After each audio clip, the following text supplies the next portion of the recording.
Alright, people, in the last day or so, we've heard reports of Anthony Joshua versus Deontay Wilder reportedly being signed.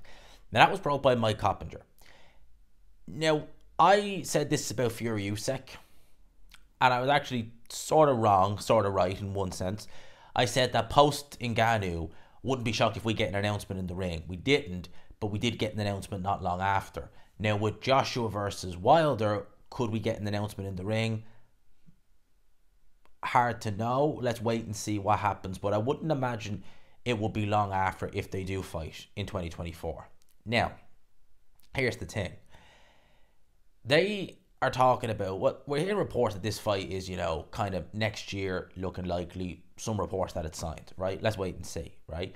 But when I hear that, and I see how both guys are behaving, you have Deontay Wilder making videos talking about Joshua, talking about this, that, and the third, mentioning Fury Usyk, stuff like that.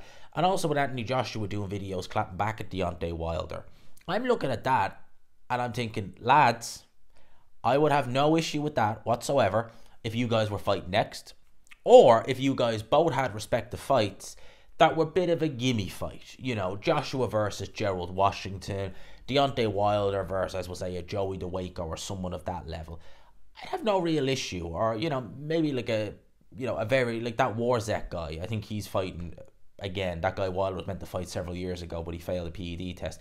If they were fighting guys of that level, just run out, no real risk, no real danger, in preparation for their upcoming fight. If they were doing that, I'd be like, yeah, you can probably afford to talk about, your upcoming opponents. But they're not fighting those guys, are they not? No. Ottaviline against Joshua, competitive fight. Parker versus Wilder, again, likewise, competitive fight. How many times with the Joshua, the Wilder, the Fury, have we had plans between these guys? One guy fights this, one guy fights that. How many times have we had plans or heard of plans? And both guys have had fights in close proximity, not with each other, but with other people, in competitive fights, mind you. And one of them has taken an L. It's happened before. 2019, within, a month's proximity, roughly, you had Wilder kicking it off with Brazil, you had Joshua versus Ruiz, and you had Fury Schwartz, which was the weakest of the three. It was, right? Deontay Wilder knocks out Brazil. And I think, obviously I know, but I think it was the second round where Fury knocks out Tom Schwartz. Joshua had the most competitive, and he was the one who took the L. There was a lot of talk that maybe we would get Joshua Wilder, or maybe we might potentially get Joshua Fury, who knows, but they got to come through their respective fights. Joshua didn't. Fast forward 2 years later, we are desperately trying for undisputed. We're hearing about Tyson Fury, Anthony Joshua. Tyson Fury is mentioning that, Saudi Arabia, this, that, and the third. Court rules, he has to fight Deontay Wilder again. Arbitration rules, he has to fight him again. Okay, fine. He's to fight him again. Joshua has a mandatory. To his credit, doesn't really have to take it. Could just vacate that WBO title. He goes through with it, and he fights Alexander Usyk. 21st of September, I think it was, when he fought Usyk. And the 9th of October, Fury, Wilder. The trilogy fight. Close proximity again.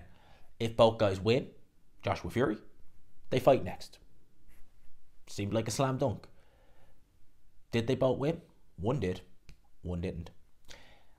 And again, this is another situation where I look at this card, I look at the fights they're in, they're competitive fights, and I'm thinking one of them,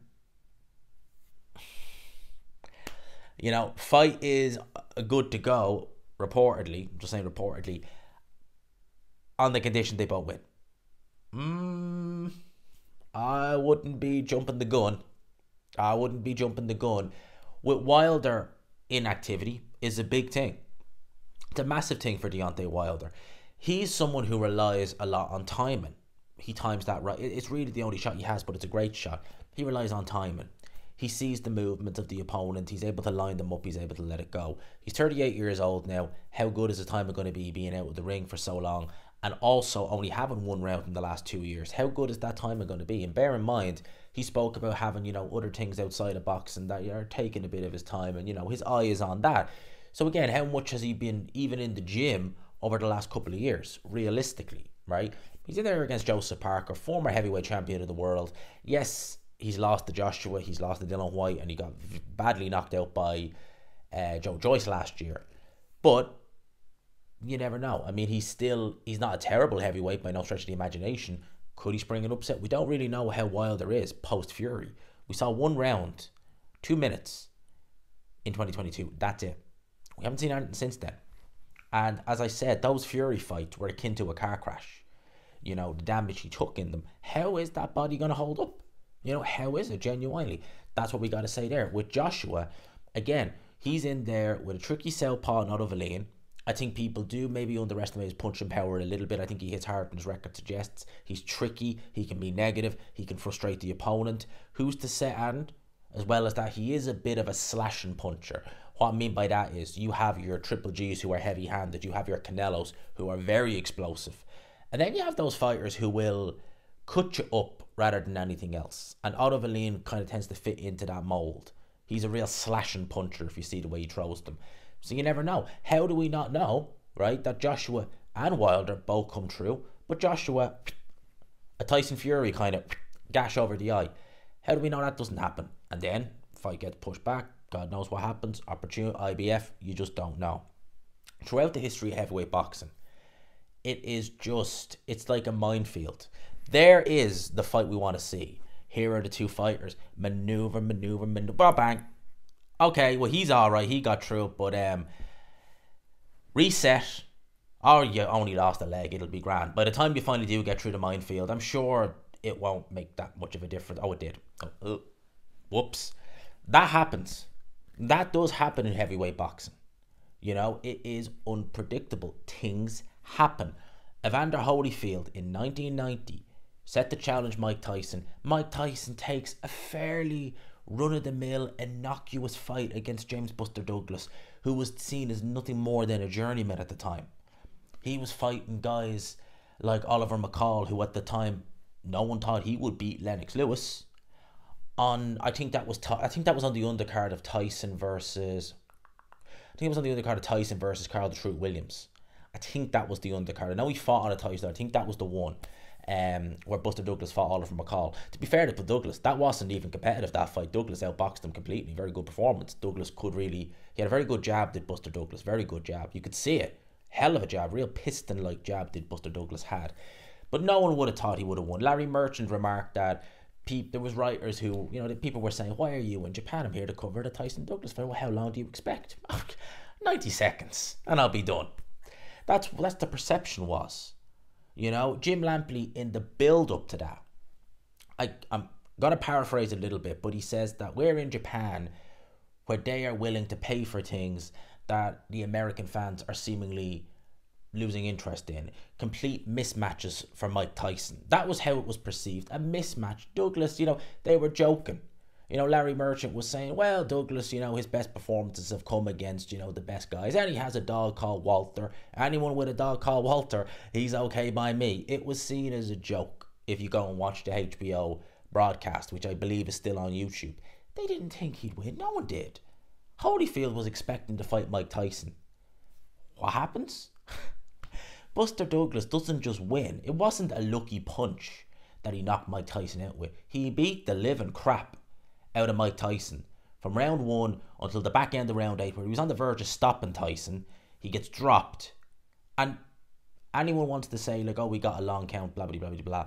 They got identical counts.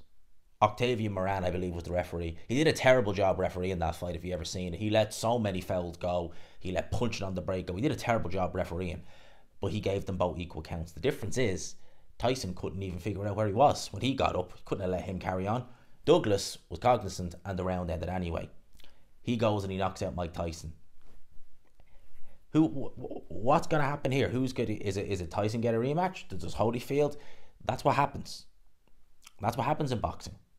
That's one of the best examples. There have been others.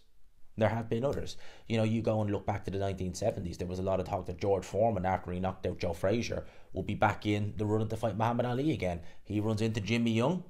He loses and he retires for 10 years then. Holyfield. Foreman was seen as being, back, ready to go. And Jimmy Young, not even a big puncher, and he dropped George Foreman in the 12th round. I think that was in Puerto Rico where they fought. It happens. It's heavyweight boxing. The skill gap, even from the best to kind of the mid-tier, is not as drastic as it is at welterweight or 140, 154, etc. It's not. They can all punch. You know, you are a 250-pound man. You take a swing, you hit someone, you're going to hurt them. Doesn't matter if you're not a noted puncher. You're 250, you swing, you hit them, you're going to hurt them. That's what I'm trying to get in this video. Heavyweight boxing. Unpredictable as hell. You just don't know what will happen. On December the 23rd, we have loads of heavyweight fights on that night. There is going to be probably an upset. More than likely there will be.